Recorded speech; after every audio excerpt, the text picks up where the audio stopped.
Israel akan segera melewati apa yang oleh banyak orang dianggap sebagai garis merah baru di Gaza. Karena, kawan-kawan, Benyamin Netanyahu baru saja menggandakan rencananya. Kita berbicara tentang pendudukan penuh wilayah Gaza, tanpa kecuali, ladang demi ladang, jalan demi jalan, terowongan demi terowongan. Sebuah keputusan yang tampaknya belum pernah ada di atas meja, bahkan di saat-saat terburuk konflik hingga saat ini. Perdana Menteri Israel Benyamin Netanyahu mengklaim bahwa keputusan telah dibuat untuk menduduki Gaza sepenuhnya. Akankah dia akhirnya berani mengerahkan seluruh kekuatannya? Kita lihat saja nanti. Beberapa orang berpendapat bahwa semua ini mungkin taktik untuk memaksa akses. Tetapi apapun hasilnya, satu hal yang sangat jelas, keputusan seperti itu bukanlah hal yang mudah.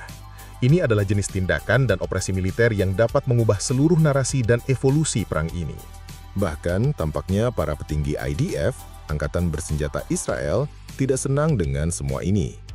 Meskipun Israel sudah mengendalikan apa yang masuk dan keluar dari Gaza, dan meskipun masih menguasai hampir 3/4 wilayah, hingga kini tentara belum dikerahkan di seluruh wilayah.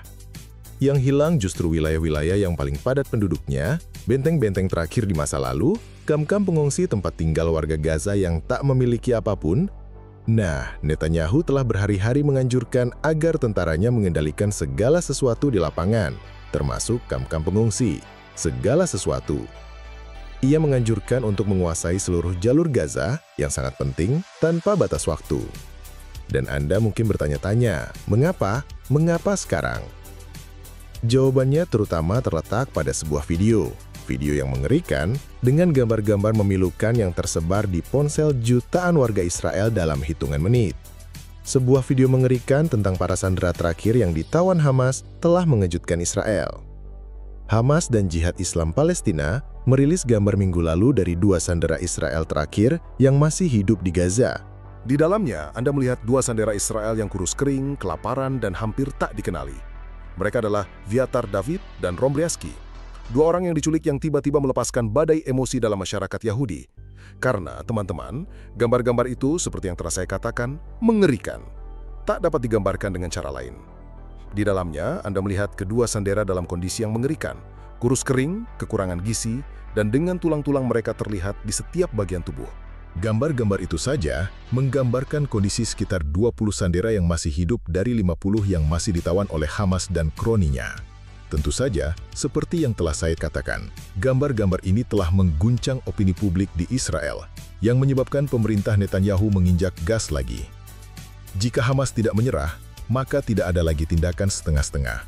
Kita harus mengerahkan seluruh tenaga dan menghabisi ular itu untuk selamanya. Setidaknya inilah yang dibocorkan oleh tim Netanyahu sendiri. Dan saya beritahu Anda, gambar-gambar itu benar-benar mengejutkan. Gambar-gambar itu sekali lagi membawa warga Israel kembali ke momen terburuk 7 Oktober 2023.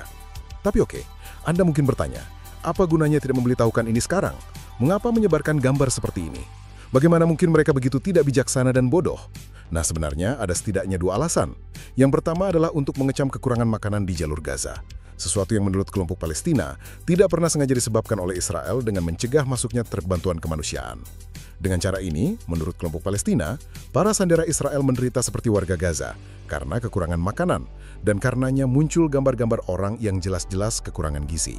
Dan kedua, mereka bermaksud untuk semakin mengejutkan, menakut-nakuti, dan memecah belah opini publik Israel sehingga akan meningkatkan tekanan pada pemerintah untuk melakukan gencatan senjata yang dinegosiasikan. Faktanya, tak lama setelah gambar-gambar ini terungkap, ribuan warga Israel turun ke jalan untuk memprotes, menuntut hal itu, agar Netanyahu menghentikan perang dan merundingkan solusi konflik, sehingga keluarga Renes dapat pulang. Masalahnya, kawan-kawan, Netanyahu bukanlah orang yang mudah menyerah pada pemerasan apapun, dan dampak gambar-gambar ini terhadap Perdana Menteri, serta sebagian besar masyarakat Israel, justru sebaliknya. Netanyahu menganjurkan pendudukan total Gaza, membersihkan seluruh jalur Gaza, mencari anggotanya dimanapun mereka bersembunyi, bahkan jika itu berarti membalik setiap batu terakhir. Dan tentu saja ia ingin membebaskan para sandera yang tersisa, berapapun biayanya. Dan semua ini terjadi dalam konteks yang memanas, di mana tekanan dari dalam dan luar negeri agar pemerintahan Netanyahu mengakhiri perang ini telah meningkat drastis dalam beberapa minggu terakhir. Masalahnya, gagasan penyelesaian konflik ini melalui negosiasi terus terombang-ambing di semua pihak. Bahkan beberapa hari yang lalu, perundingan gencatan senjata antara Israel dan Hamas yang dimediasi oleh pemerintahan Trump dinyatakan kembali dibekukan, sebuah kegagalan lagi dalam daftar panjang upaya yang gagal untuk mencapai gencatan senjata melalui negosiasi. Yang perlu kita pahami di sini adalah bahwa baik bagi Israel maupun Hamas, terdapat beberapa syarat yang sama sekali tidak dapat dinegosiasikan. Di satu sisi, Yerusalem menginginkan penyerahan tanpa syarat Hamas, penyerahan senjata, pembebasan sandera, dan diakhirinya segala ancaman, baik saat ini maupun di masa depan. Singkatnya, mereka sama sekali tidak bersedia berkompromi demi perdamaian, yang berarti mereka tidak akan pernah berkuasa lagi dan Gaza akan terus menjadi ancaman. Dan kemudian, di pihaknya, Netanyahu belum beranjak dari idenya untuk menahan para sandera di jalur Gaza dan menyetujui gencatan senjata bertahap. Gencatan senjata yang diakhiri dengan penarikan Israel dari wilayah tersebut dalam jangka pendek sebagai syarat mutlak untuk membebaskan mereka yang diculik. Nah, dalam menghadapi kelumpuhan ini dan video-video sandera yang kekurangan gizi, Netanyahu telah bergerak untuk menjatuhkan bom, menduduki seluruh Gaza, dan memperluas operasi militer di seluruh jalur Gaza. Dengan kata lain, bukan gencatan senjata, melainkan menggandakannya. Tapi, teman-teman, ada masalah di sini. Dan itu adalah bahwa ini jauh lebih mudah diucapkan daripada dilakukan. Mengapa? Nah, kita bisa mulai dengan ini. Pertama-tama, segera setelah ia mengumumkan niatnya untuk menduduki seluruur Gaza, para komandan senior pasukan pertahanan Israel telah menyatakan penentangan penuh mereka terhadap tindakan tersebut. Bahkan Kepala Staf IDF sendiri, Letnan Jenderal Elza Meir, telah mengatakan ia menentang gagasan ini.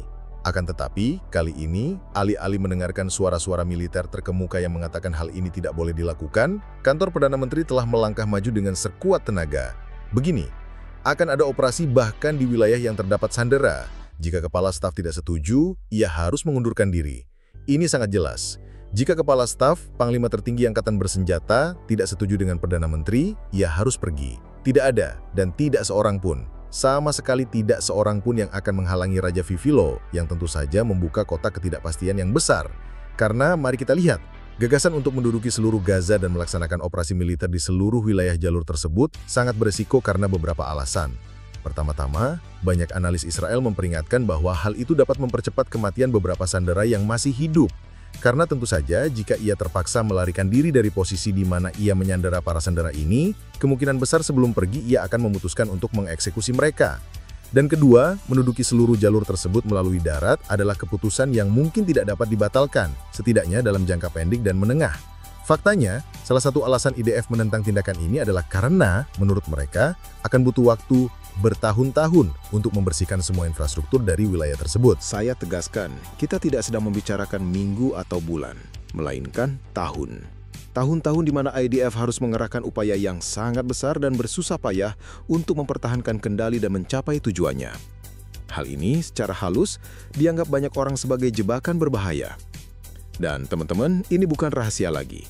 Salah satu alasan mengapa perang berlarut-larut begitu lama adalah karena Hamas masih memiliki banyak terowongan dan pangkalan militer bawah tanah yang kurang lebih masih beroperasi. Terowongan dan pangkalan yang mereka masuki dan keluar seolah-olah dengan sihir setiap kali terjadi gencatan senjata.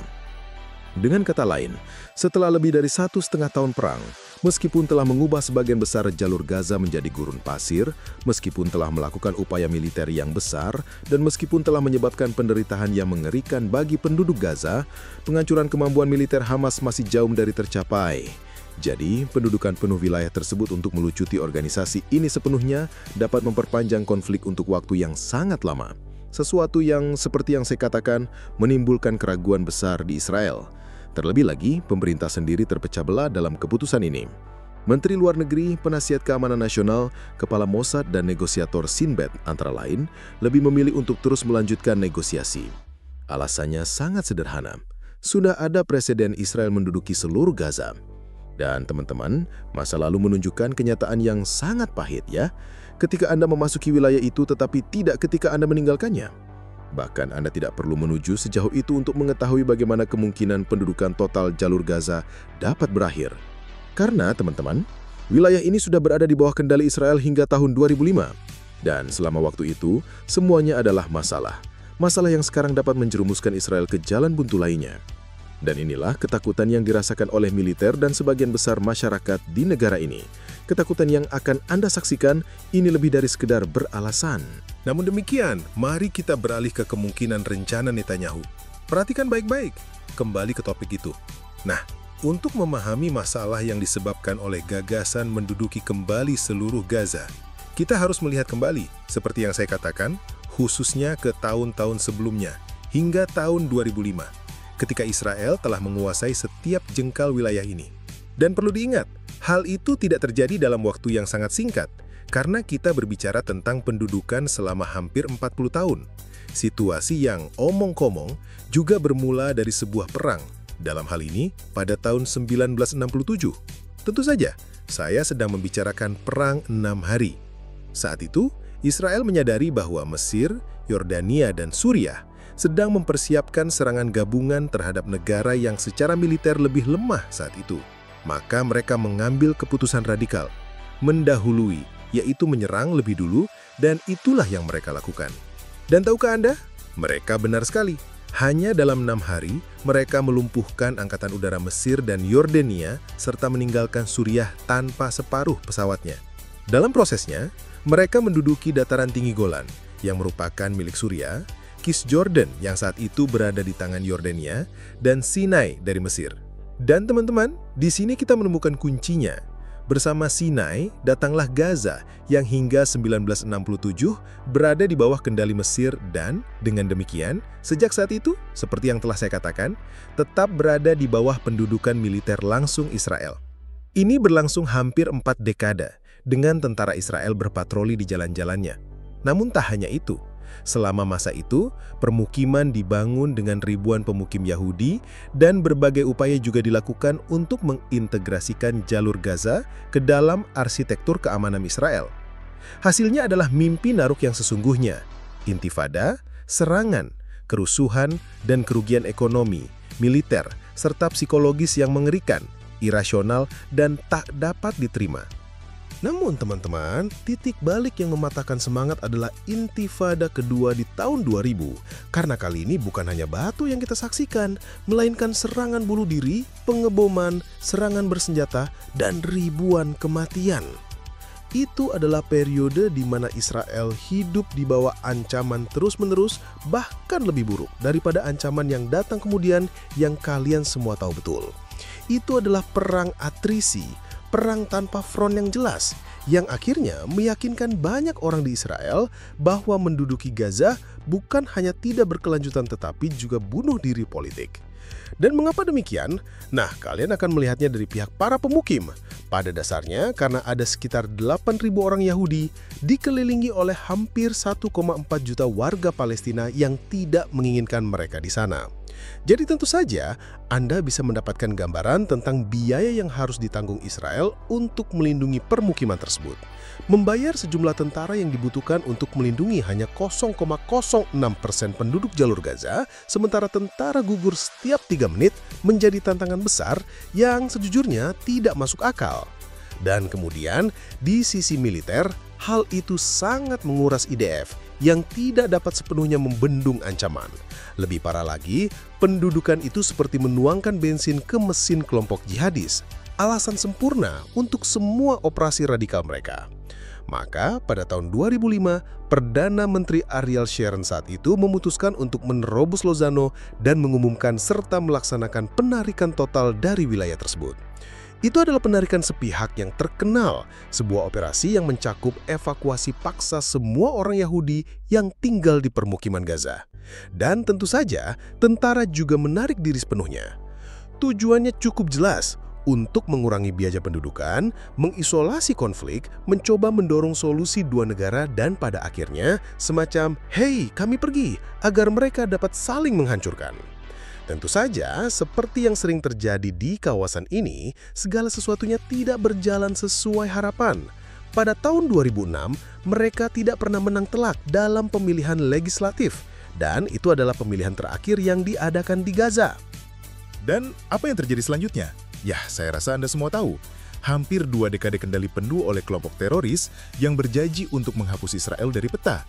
2 dekade rudal, roket, dan akhirnya serangan 7 Oktober, serta perang yang sedang berlangsung. Singkatnya, keadaan jauh lebih buruk daripada yang bisa mereka bayangkan. Tetapi satu hal yang pasti, setidaknya Israel mampu membalik halaman, mengurangi biaya pengerahan pasukannya, memperkuat militernya, dan mengatasi masalah-masalah lain yang jauh lebih mendesak. Faktanya, periode antara tahun 2005 dan 2023 cukup baik bagi Israel, baik secara ekonomi maupun keamanan. Bahkan dengan Gaza, keadaan perlahan tampak membaik, sampai-sampai pemerintahan Benjamin Netanyahu sendiri mulai mengeluarkan izin kerja pertama bagi warga Palestina dari wilayah tersebut. Tetapi, kemudian, tanggal 7 Oktober tiba, Israel menerima pukulan bersejarah, perang menyebar, dan sekarang Netanyahu siap untuk kembali menyerang Gaza, berapapun biayanya. Namun teman-teman, justru karena itulah, kami baru saja memberitahu Anda bahwa banyak orang di Israel secara radikal menentang gagasan ini, karena ini seperti membuka lembaran baru yang hanya membawa masalah, mimpi buruk yang tampaknya telah berlalu. Jadi, mengapa harus melalui situasi seperti Vispera lagi? Biayanya akan sangat besar, dan monumental. Dan perhatikan bahwa ini berbicara dalam semua hal, ekonomi, militer, politik, dan diplomatik. Negara Israel akan mengambil resiko besar dengan peluang keberhasilan yang sangat kecil dan hampir pasti akan kehilangan banyak hal di sepanjang jalan, dimulai dengan uang. Karena di sini teman-teman, kita berbicara tentang banyak uang. Bayangkan situasi ini sejenak. Tank-tank Israel berpatroli di gang-gang Gaza dan helikopter-helikopter terbang di atas kamp-kamp pengungsi. Dan kebetulan, ribuan tentara dikerahkan di tanah yang hancur dengan lebih dari 2.000 orang menderita kesulitan yang nyata. Nah, inilah skenario yang bisa menjadi kenyataan jika Israel memutuskan untuk menduduki Gaza sepenuhnya. Dan di balik gambaran itu terdapat, seperti yang saya katakan, biaya yang brutal. Sebuah pemerintahan militer Israel di Gaza akan menelan biaya 20 miliar shekel per tahun dan membutuhkan 5 divisi, menurut sebuah laporan. Kita berbicara tentang 5,8 miliar dolar per tahun di negara yang sudah menghabiskan sekitar 9% dari PDB-nya untuk pertahanan. Dan itu bahkan belum termasuk biaya rekonstruksi dan bantuan kemanusiaan yang harus ditanggung oleh pemerintahan pendudukan militer. Karena tentu saja, pertimbangkan jalur Gaza yang akan dihadapi Israel. Jalur Gaza yang praktis hancur, tempat banyak orang tinggal berdesakan di tenda-tenda, dan di mana ketegangan bisa meletus kapan saja. Jadi, agar pendudukan layak, hal pertama yang harus dilakukan Israel adalah melakukan setidaknya sebagian rekonstruksi dan perbaikan beberapa infrastruktur dasar yang tentu saja akan membutuhkan lebih banyak uang. Dan kemudian, dalam angka hampir 6 miliar dolar per tahun yang kami sebutkan, itu juga belum termasuk biaya bagi perekonomian Israel dari peningkatan risiko negara. Karena tentu saja jauh lebih sulit bagi perusahaan untuk berinvestasi di tempat-tempat dengan konflik aktif yang begitu signifikan. Belum lagi harus mempertahankan sejumlah besar pasukan cadangan yang dikerahkan, yang secara logis tidak dapat bekerja pada pekerjaan konvensional mereka. Karena tentu saja pertimbangkan bahwa kita berbicara tentang keharusan untuk terus-menerus mengerahkan hampir 50.000 personel militer, sementara juga harus mengerahkan pasukan mereka di perbatasan utara dengan Libanon dan Suriah, serta di Cisjordania. Akibatnya, banyak tentara cadangan harus menghabiskan waktu yang sangat lama di Gaza. Dan itu belum semuanya. Bagi Kolmon, perang telah menyebabkan pemerintah Israel memiliki kesenjangan anggaran hampir 7% dari PDB. Sesuatu yang, misalnya, menyebabkan Standard & Poor's dan Moody's, dua lembaga pemeringkat utama, menurunkan peringkat kredit negara itu pada tahun 2024. Sesuatu yang mungkin harus mereka lakukan lagi jika rencana Netanyahu akhirnya terwujud. Dan apa masalahnya dengan semua ini? Nah, dengan utang publik yang meroket, penurunan peringkat berarti pemerintah Israel harus membayar bunga yang jauh lebih besar. Itu akan menjadi biaya tidak langsung, tetapi terkait erat dengan rencana Netanyahu. Dengan kata lain, bagaimanapun Anda melihatnya, pendudukan Gaza akan menjadi beban yang sangat besar bagi perekonomian Israel. Beban yang biayanya tentu saja dapat meroket lebih jauh lagi jika pemberontakan aktif meletus. Karena, ya, Anda tahu bagaimana hal-hal seperti ini. Perkiraan belanja publik hampir selalu meleset. Dan di sini, kita berbicara tentang miliaran dolar yang entah berapa lama lagi. Jadi jika ini terjadi pada tahun 2024, utang nasional Israel meningkat sebesar 17,9% pada tahun 2024. Apa yang akan terjadi selanjutnya? Bisa jauh lebih buruk. Tunggu dulu, karena uang bukanlah segalanya. Teman-teman, pendudukan militer juga akan dibayar dengan darah. Setiap jalan, setiap terowongan yang ingin direbut Israel tidak akan pernah mengubah apa yang sampai sekarang merupakan perang yang kurang lebih konvensional menjadi perang gerilya sejati. Karena secara logis, pendudukan total di jalur Gaza tidak akan secara otomatis menghancurkan kelompok tersebut, baik secara militer maupun politik. Bahkan akan ada resiko yang sangat tinggi untuk memberinya lebih banyak argumen, lebih banyak alasan, dan dengan demikian bahkan memperkuatnya secara sosial. Bayangkan seperti ini, mereka tidak akan pernah lagi menjadi kelompok yang menginginkan pemusnahan Israel dan semacam pembebasan abstrak seluruh Palestina, bukan? Perjuangan baru mereka akan didasarkan pada pembebasan Gaza yang diduduki, dengan tentara IDF yang mengendalikan Palestina hari demi hari. Dan ini tentu saja akan menjadi masalah besar. Masalah yang bahkan Israel sendiri tidak ingin tangani.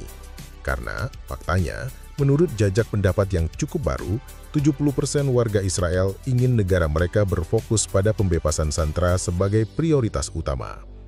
Dengan kata lain, mereka tidak tertarik pada pendudukan jangka panjang. Apa yang mereka inginkan dengan suara mayoritas adalah agar para sandera dibebaskan dan perang terkutuk ini berakhir untuk selamanya, sesegera mungkin.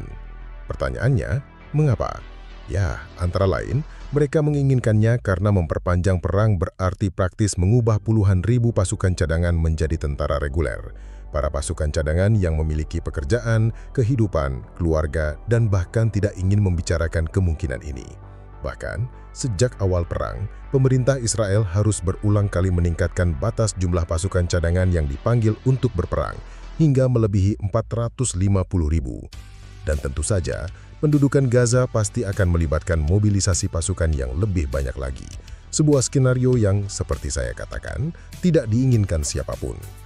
Tetapi, itu belum semuanya. Bagi Kolmoinin, pendudukan akan mengakibatkan pengurasan pasukan dan peralatan yang sangat besar, yang akan merusak kemampuan militer negara itu sendiri. Namun, teman-teman, tahukah Anda, sakit kepala ini tidak hanya akan terasa di dalam negeri. Jika Netanyahu memutuskan untuk menduduki Gaza, seperti yang telah kami sebutkan sebelumnya, akan butuh waktu bertahun-tahun untuk keluar. Hal itu, seperti yang telah kami katakan, akan menjadi masalah ekonomi dan militer, tetapi juga kekacauan politik yang besar. Pendudukan total Gaza akan mendatangkan banyak kecaman internasional, terlebih lagi ketika pemerintah militer akan dianggap sepenuhnya bertanggung jawab atas penderitaan penduduk Gaza. Hal ini, seperti yang telah saya katakan, akan mendatangkan kecaman, ya, tetapi juga kampanye tekanan, boikot, dan serangkaian panjang tindakan politik yang akan menjadi sakit kepala yang terus-menerus. Belum lagi, Israel bisa mengucapkan selamat tinggal pada upaya normalisasi hubungannya dengan negara-negara Arab. Singkatnya, sebuah bencana. Singkatnya, Netanyahu tampaknya siap untuk menggandakan usahanya. Ia menginginkan kemenangan terakhirnya dan ingin memastikan bahwa ia tidak pernah membayar semua kejahatannya. Sejauh ini, ia telah mengerahkan seluruh kekuatannya di Lebanon, Suriah, dan Iran. Dan semuanya berjalan baik baginya. Namun teman-teman, seperti yang telah Anda lihat, pendudukan total di Gaza adalah masalah besar. Risiko dan biaya untuk membuat keputusan ini akan sangat besar. Jadi pertanyaannya adalah, apa pendapat Anda tentang keputusan yang mungkin akan diambil Benyamin Netanyahu ini? Akankah ia akhirnya berani melakukannya? Apa yang menurut Anda harus dilakukan Israel